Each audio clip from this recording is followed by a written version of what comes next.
she screamed, "Help me!" at the Gala. And the loner rancher walked in covered in dust and blood. The Crystal Palace Hotel had never seen such finery.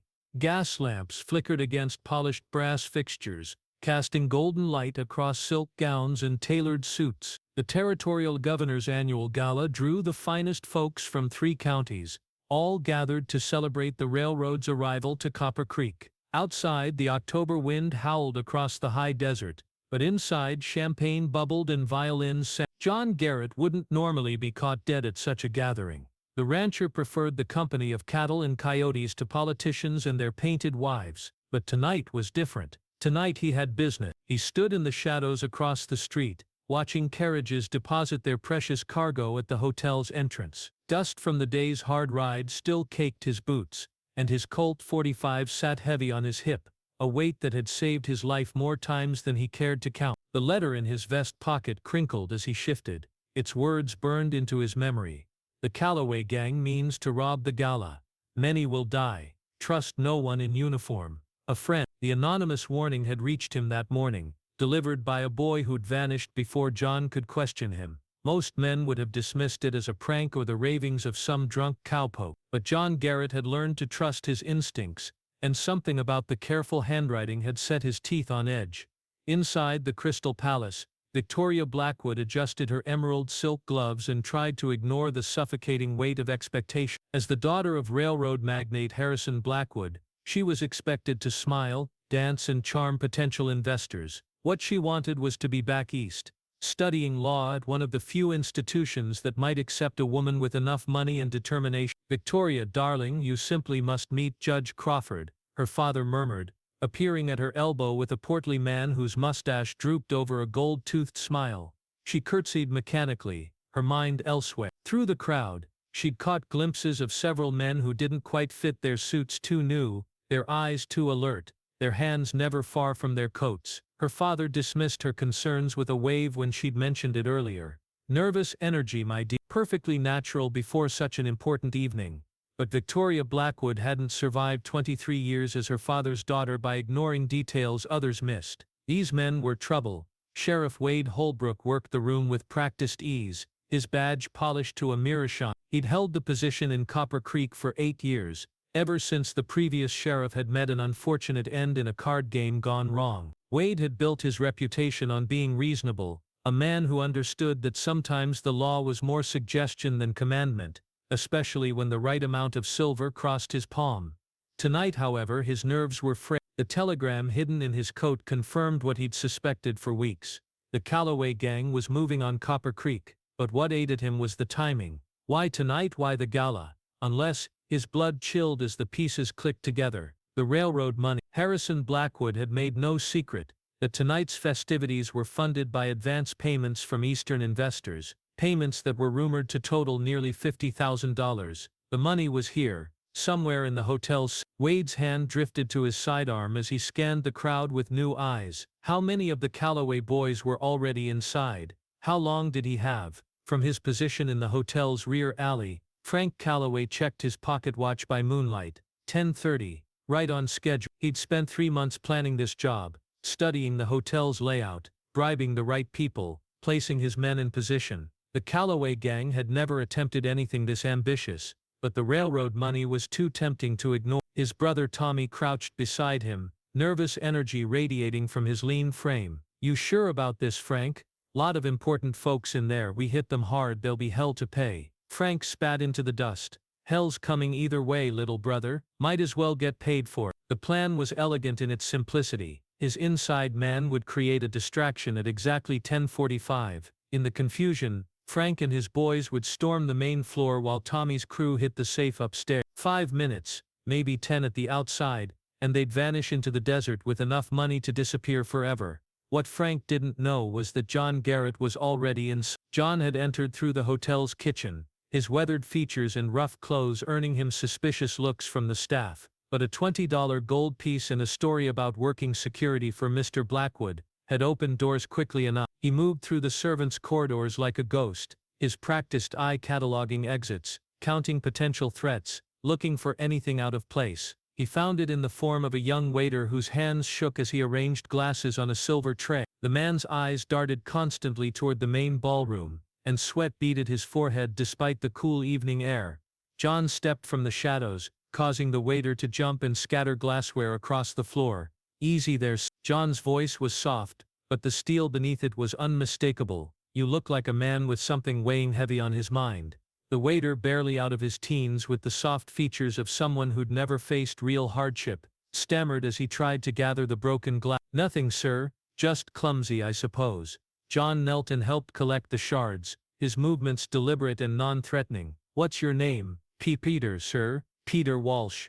Well, Peter Walsh, I'm going to give you a piece of advice that might save your life." John's gray eyes locked onto the young man's terrified gaze. "Whatever they're paying you, it ain't worth what's coming. Walk away, right now, disappear into the night and don't look back." Peter's face went white. "I don't know what you—" The single word carried the weight of absolute certainty. "I've been killing men since before you were born. I can smell trouble from 3 counties away, and right now you reek of it. So I'm going to ask you once more, nice and polite like, what's the plan?" The story poured out of Peter like water from a burst dam. The Calloway gang had approached him 2 weeks ago, threatening his sister if he didn't cooperate. All he had to do was cause a commotion in the ballroom at 10:45, spill wine on some important lady, start a fight, anything to draw attention away from the hotel's main entrance.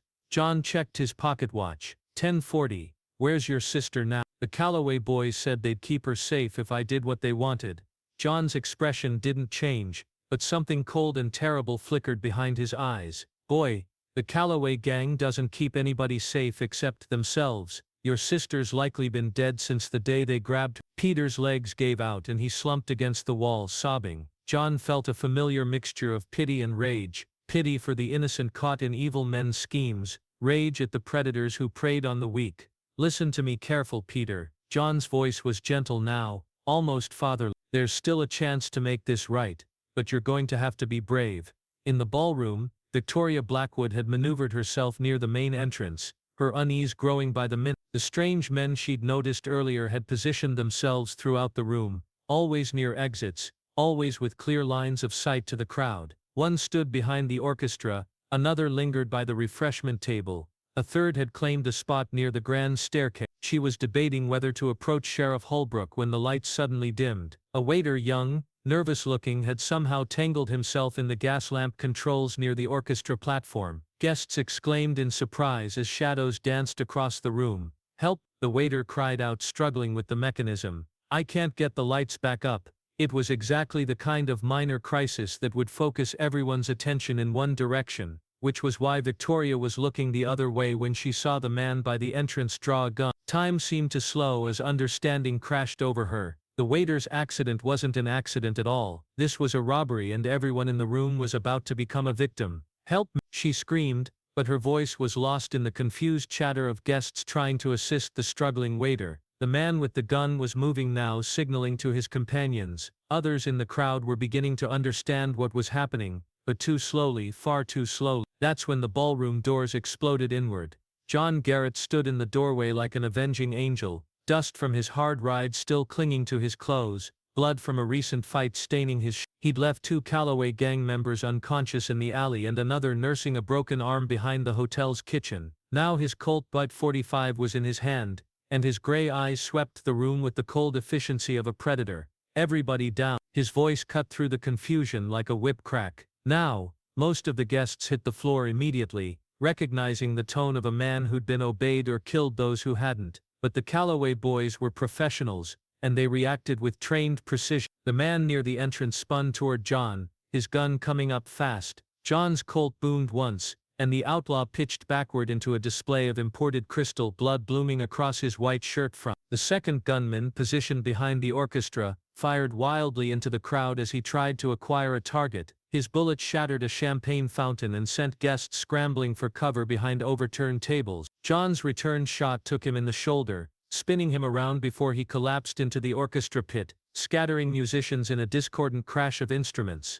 The third outlaw had Victoria Blackwood. She'd been moving toward the exit when chaos erupted, and the gunman had grabbed her before she could reach safety. Now she stood pressed against his chest, his arm around her throat, his gun barrel cold against her temple. "That's far enough, cowboy." The outlaw's voice was high and tight with fear. One more step and the lady gets a third eye. John stopped, his weapon still trained on the man, calculating angles and distances. The gunman was using Victoria as a human shield expertly. Only his gun arm and part of his head were visible. A difficult shot under the best circumstances, nearly impossible with an innocent life hanging in the balance. "Let her go," John said quietly. "Your friends are dead or dying. Whatever they're paying you, it ain't worth dancing with the hangman." "Shut up." The outlaw's arm tightened around Victoria's throat, making her gasp. "I know who you are, Garrett. They call you the Copper Creek Ghost. Say you can put 6 bullets through a silver dollar at 50 paces. John's expression didn't change. "Sometimes It was a lie, and everyone in the room knew it. John Garrett hadn't missed a shot that mattered in over 10 years, but the doubt was enough to make the outlaw hesitate, to make his grip shift slightly as uncertainty crept in. That tiny movement was all Victoria needed. She'd been studying law for 3 years, but before that she'd grown up on the frontier, where even railroad magnates' daughters learned to take care of themselves. Her elbow drove back into the gunman's ribs with all the force she could muster, and as his grip loosened, she threw herself sideways. John's shot took the outlaw between the eyes before Victoria hit the ground. The ballroom fell silent except for the groans of wounded men and the quiet sobbing of terrified guests. Smoke drifted from John's gun barrel as he methodically reloaded, his eyes never leaving the stairs where Tommy Calloway and his crew were supposed to be hitting the safe. "Sheriff Holbrook," John called without turning around. "You might want to round up the rest of this trash before they decide to try their luck again." But when John finally looked around, Sheriff Wade Holbrook was nowhere to be seen. The safe on the hotel's second floor had been blown open with expert precision, and the railroad money was gone. Sheriff Holbrook's badge lay on the carpet beside the ruined vault, along with a note written in the same careful handwriting as the warning that had reached John that morning. "Justice has many faces, sometimes it wears a badge, sometimes it doesn't. A friend." John found Victoria on the hotel's front porch, wrapped in a borrowed shawl, staring out at the desert stars. The guests had been sent home, the bodies removed, and the territorial marshal summoned from the county seat. It would be morning before the full story emerged, but the essential facts were clear. The Calloway gang's ambitious robbery had failed, though not entirely. "The money's gone," Victoria said without looking at him. $50,000 vanished along with our trusted sheriff." John settled into the chair beside her, wincing slightly as old wounds protested. "Money can be replaced, people can't. Is that supposed to be comforting?" "It's supposed to be true." They sat in comfortable silence for a while, watching the night sky. Finally Victoria spoke again. "That waiter, Peter, he said you saved his sister." John shrugged. "Found her tied up in an old line shack about 5 miles south of here. Calloway boys were keeping her as insurance. She'll live. And you knew this when you walked into that ballroom?" "Suspected it." Victoria turned to study his profile in the moonlight. "You could have been killed. We all could have been killed. That's a fact. So why risk your life for a bunch of strangers at a fancy party you didn't even want to attend?" John was quiet for so long that Victoria began to think he wouldn't answer. When he finally spoke, his voice was soft, almost lost in the desert wind. "Had a sister once,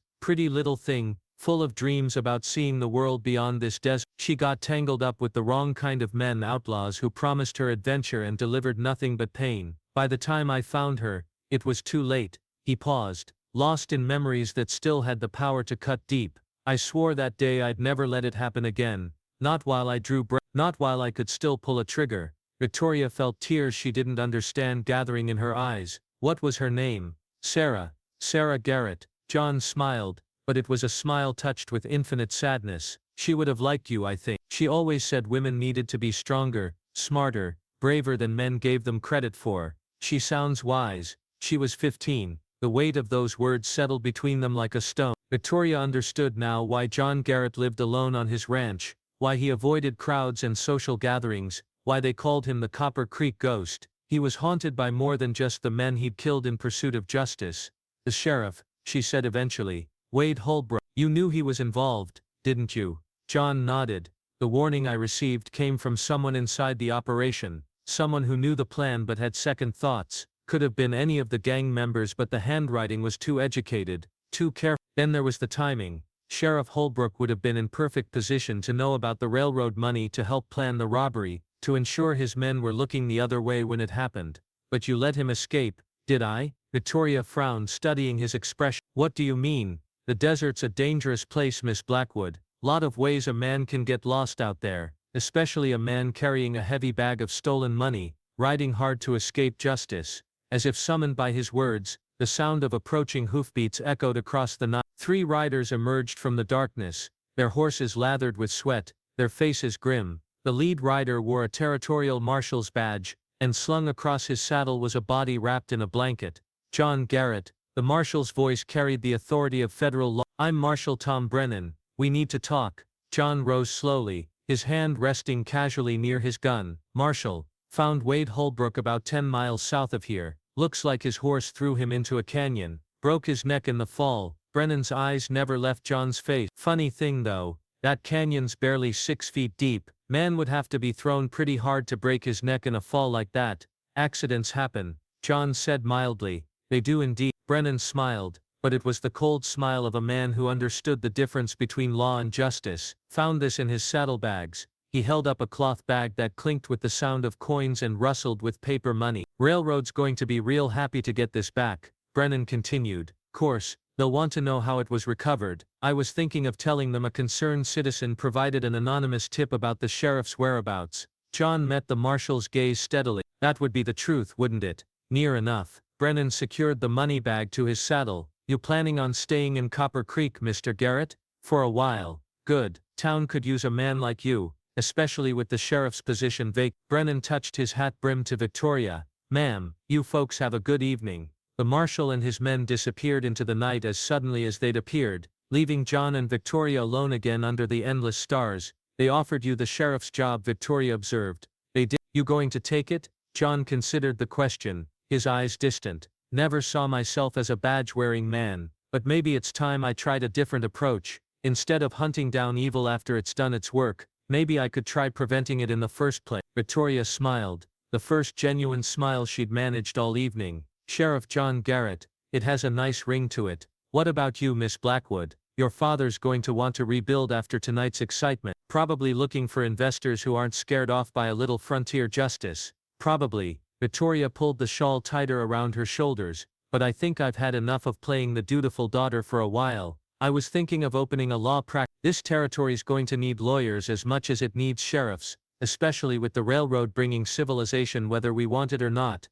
John chuckled, a sound as rare as rainfall in the desert. "Lawyer and a sheriff. Folk are going to think we're in cahoots." "Let them think what they want." Victoria's eyes sparkled with mischief and determination. "Besides, someone's going to need to keep you honest, Sheriff Garrett. I reckon you're right about that, Counselor Blackwood." They sat together on the hotel porch as the night deepened around them, 2 souls who'd found something unexpected in the violence and chaos of the evening. In the distance, a coyote howled its lonesome song to the stars, and the desert wind carried the promise of dawn. John Garrett had spent years running from his ghosts, seeking solitude in the vast emptiness of the frontier, but tonight, for the first time since Sarah's death, he felt something he'd almost forgotten: hope, not just for justice, but for redemption, not just for the guilty to be punished, but for the innocent to be protected. And beside him, Victoria Blackwood dreamed of a different kind of frontier, one where law was more than the gun on a man's hip, where justice was more than the fastest. Together they would build something new in Copper Creek,